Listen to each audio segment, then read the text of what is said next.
It has been nearly 20 years since JonBenét Ramsey was found dead in the basement of her family's home in Boulder. It was Christmas Day, 1996. We know what you may be thinking. You've heard it all. What more could there possibly be to learn about this child's death? You will not see what we're showing you tonight in any of the recent specials or the books that line the true crime section of the bookstore. 911 investigator Kevin Vaughn, along with the Boulder Daily Camera, have this exclusive and in-depth report.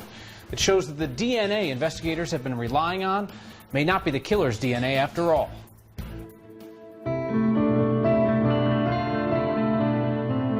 It's a murder with two competing theories. JonBenét Ramsey was either killed on Christmas night 1996 by someone in her family, or she was killed by an intruder.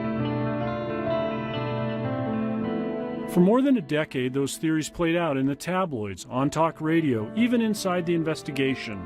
Then on July 9, 2008, attorney says new DNA evidence in the murder of JonBenét Ramsey. Boulder District Attorney Mary Lacy fully embraced the intruder theory. Clears her family of any involvement in her death. That just baffled my mind. Shocking fellow prosecutors. I wouldn't have done it because I don't think that's the role of the district attorney. Her successor. I was stunned. I was also appalled. And even the Colorado governor who assembled a task force to look into the case. I couldn't see any reason based on what she said for her to do so.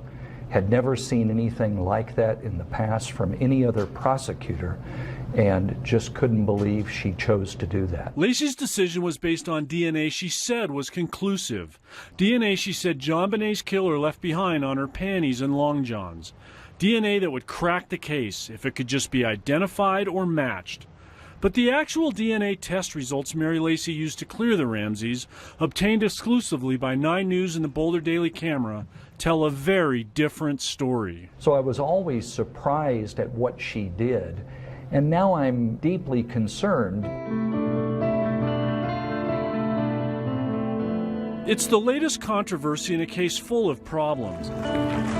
A bungled crime scene, infighting among investigators and prosecutors. First of all, many of you know that last week, a decision by former District Attorney Alex Hunter to drop charges authorized by a grand jury against John and Patsy Ramsey. Mary Lacy succeeded Hunter in 2001 with a reputation as a strong supporter of the intruder theory. When she issued her exoneration letter and apologized to the Ramseys, she created the impression that if someone could just identify the person whose DNA profile had been found, the case would be solved. We now have pretty irrefutable DNA evidence according to the DA's office, and that's the most significant thing to me, and certainly we are grateful that they acknowledged that we, based on that, certainly could not have been involved. So we had D8, D21. 9 Wants to Know and the Daily Camera took those same lab results to forensic experts. The first time that data had ever been independently evaluated. And those experts agreed. The DNA results don't come close to proving that an intruder killed JonBenét. It's certainly possible that an intruder was responsible for the murder, but I don't think that the DNA evidence proves it. The only way I can describe this evidence is uninformative. It really is, it's not dispositive of the presence of a perpetrator. There is foreign DNA, but that foreign DNA can easily be accounted for by a number of innocent mechanisms. Male DNA was originally identified in JonBenét's underwear during testing in the late 1990s and early 2000s. Lacy ordered new tests in 2007 and 2008 on JonBenét's long johns and nightgown. It's those tests that led Lacy to exonerate the Ramseys. I can tell you in my experience, a decision that confounded Troy Ide, a former U.S. attorney who was on the Ramsey task force appointed by Governor Owens. There's a real danger whenever you say, okay, we've looked at this and we've categorically determined something. The experts who reviewed the DNA test data for 9 News and the Daily Camera questioned Lacy's exoneration on multiple fronts. First, the DNA profile Lacy said belonged to the killer may not be the profile of a single person. There is a reasonable chance that what has been attributed to a single individual actually represents DNA from multiple individuals that has been sort of hobbled together into a single profile. Well, it's a rather obvious point, but I mean, if you're looking for somebody who doesn't exist because it's actually several people, it's a problem. And as for the DNA on the Long Johns, heralded by Lacey as conclusive, our experts believe those two spots are mixtures of genetic material from more than two people. It looks and appears to me to be at least 3 individuals. And so that there's a mixture here that's not just a single profile. Which is precisely what Mary Lacey knew before she exonerated the Ramseys. This report, obtained by 9 News and the Daily Camera, went to Lacey's office 3 months before she cleared the family. Of the 2 spots on JonBenet's Long Johns, the report says it's likely more than 2 people contributed to the mixtures. And after eliminating JonBenet's DNA, the remaining DNA contribution should not be considered a single source profile. She knew, based on your investigation, that this DNA wasn't necessarily from one person, and that it in fact was potentially accumulated DNA. She knew it at the time, and why she used this evidence to clear the Ramsey family then, a clearance that has continued because it's on the public record through today, is something I can't explain, and she should explain. Understanding the DNA evidence in the murder of JonBenet Ramsey means understanding this.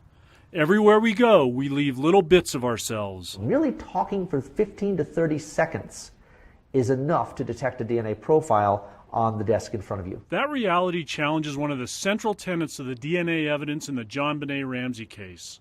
One made public when former Boulder District Attorney Mary Lacey exonerated the Ramsey family in 2008, saying that there's no innocent explanation for genetic material found in the girls' underwear and long johns. My guess is that if we took your shirt and did some DNA testing on it at the level of sensitivity involved in this case, we'd find your DNA, we'd probably find some other people's DNA on there as well. Lacey's exoneration letter said she had concluded that foreign DNA on JonBenet's clothing could not have gotten there inadvertently, something our experts say is just not true. They say there are plenty of reasons the DNA on JonBenet's clothing could be innocent, reasons that have nothing to do with murder. You shed 40,000 cells per hour. You are leaving your DNA everywhere.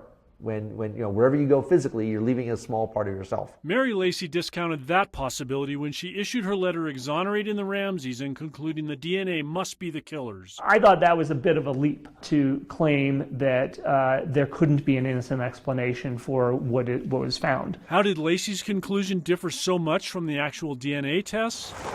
Lacey was long known to support the theory that an intruder, not a family member, killed JonBenet, something our experts believe could have led her to succumb to what's known as confirmation bias. In human psychology, we like to see patterns. We like to see puzzle pieces fitted together. Confirmation bias can affect how an investigator with a theory interprets evidence. You tend to believe data, which confirms your hypothesis. You tend to think of explanations to refute data, which do not support your hypothesis. Case in point, these never-before-seen emails.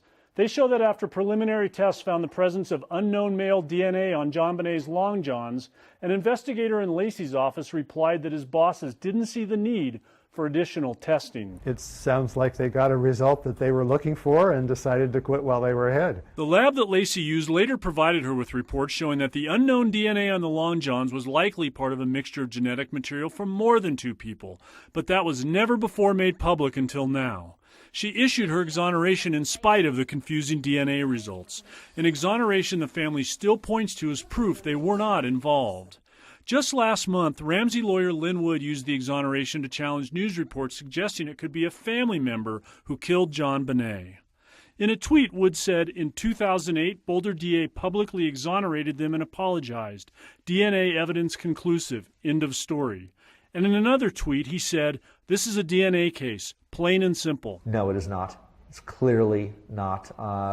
We have a question profile that is very low level in terms of the amount of DNA. The quantity of DNA is very small. The profile is extremely complex. The one thing this case is not, it is not a DNA case, pure and simple. The problem with the Ramsey case is not that we don't have enough opinions. Current DA Stan Garnett stopped short of calling for new testing of the DNA when we showed him what we found. But our experts say if he did, scientists could isolate out male genetic material and make it easier to determine exactly what the DNA might mean in this case. I'm not going to say what we're going to do. What I will tell you and will assure the public is any reasonable effort that can be done to evaluate the evidence and evaluate whether charges can be filed is being done by my office with the Boulder Police and will be in the future. New DNA tests are planned in Colorado's most notorious unsolved murder case, the 1996 killing of JonBenét Ramsey.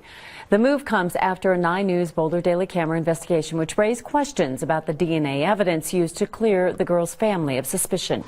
9 Wants to Know investigator Kevin Vaughn tells us that Boulder County Police and prosecutors met recently to discuss a new round of testing. What we're focusing on is solving the case and proving the case. As you know, it's been 20 years and that's not happened. It's Boulder County District Attorney Stan Garnett's job to file charges against whoever killed that 6-year-old girl in December 1996, if and when the evidence supports it. And now his office is working with Boulder Police to plan a new round of DNA tests. And certainly the Ramsey case, there's a whole lot more to that case than DNA. DNA is a part of it. We got to make sure that it's tested appropriately through up-to-date modern methods, and we will make sure that happens. The move comes after a joint 9 News Daily Camera investigation found all kinds of problems with the DNA testing of JonBenét's underwear and long johns. Former DA Mary Lacy cleared the girl's family of suspicion based on that testing. But our investigation showed that male DNA on the girl's clothes may have been left innocently, may not belong to the killer, and may not even be from a single person. Our story led to a meeting in recent weeks among prosecutors, police, and Colorado Bureau of Investigation agents. They discussed new technology and new testing. Garnett would not guess on a timeline. It's been 20 years of an ongoing investigation, so I understand the curiosity that people have. CBI is efficient, they're careful, they're deliberate, and I'm sure they'll move forward with an appropriate amount of speed.